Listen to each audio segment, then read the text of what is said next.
Good morning everyone, especially to our beautiful instructor, Miss Mary Rodriguez this month. Good morning. In this video, we're going to discuss something about instructional material. So let's go! So what are instructional materials? Every teacher needs supplies and resources in order to have a successful classroom. Writing utensils, paper, and inspirational wall signs are all useful objects in a classroom, but they are not instructional materials. Instructional materials are the tools used in educational lessons, which includes active learning and assessment. Basically, any resource a teacher uses to help him teach his students is an instructional material. There are many types of instructional materials, but let's look at some of the most common ones. Traditional resources include any textbooks and workbooks used in the classroom. For example, language arts classrooms almost always have literature textbooks, writing textbooks, and even vocabulary and spelling workbooks. In addition to these, traditional resources also include any supplemental reading material, like novels or poems outside of the textbook. These materials can really help to introduce new concepts to your students.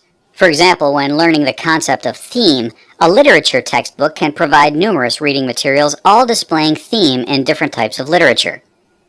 In the same way, workbooks can give some useful basic practice activities for new vocabulary words or even writing activities that might be difficult for students.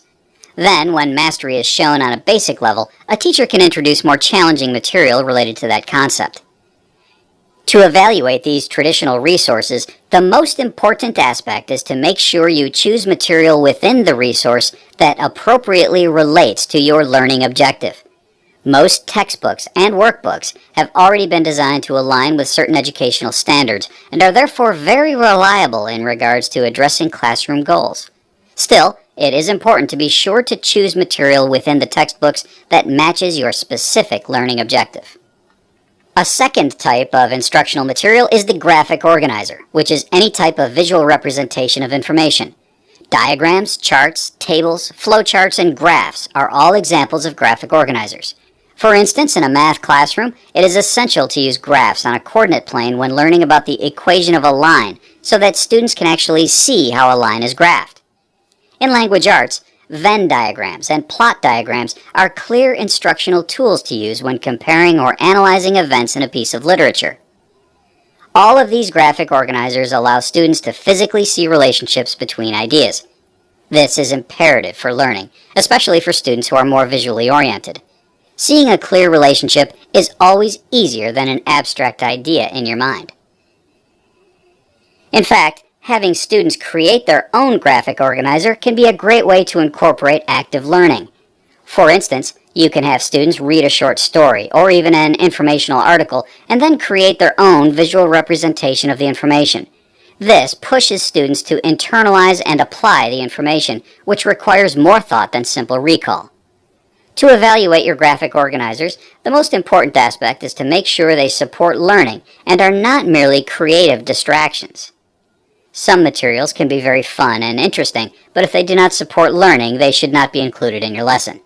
For instance, a Venn diagram on two characters in the novel A Tale of Two Cities can be a nice visual, but this is a higher level novel and needs a more in-depth type of graphic organizer.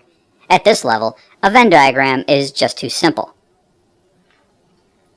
A last type of instructional material comprises any teacher-made resources. These include anything the teacher creates, like handouts, worksheets, tests, quizzes, and projects. Many of these are used for assessment in the classroom, which is determining the level of learning on any given topic. For instance, different handouts or worksheets can be used throughout a unit to see which students are getting it and which students are struggling. Evaluating these materials is very important.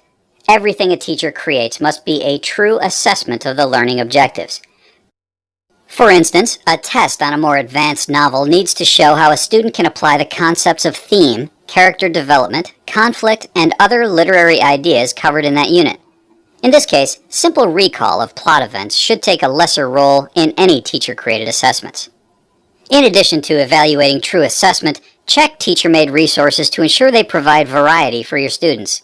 For instance, question types should be varied for unit exams to include multiple choice, true and false, matching, and open-ended questions. Variety will help to address different strengths and weaknesses in your students and can give you a better idea of if your test is actually measuring learning. In addition, provide variety in your classroom by giving your students choices. Some things in school cannot be changed, like the textbook or a novel that is required reading. But, when appropriate, allow students to choose the novels they want to read. Students can be given a learning objective and choose poems or novels that relate to it. This not only helps with motivation, but provides a chance to see if students can apply concepts to outside sources. Lastly, you will have to provide variety to address those students with special needs. For students on an individualized education program, IEP, or any other kind of learning plan, be sure to consider each student's level of ability when creating instructional materials. For some, you may have to create a completely different text or handout.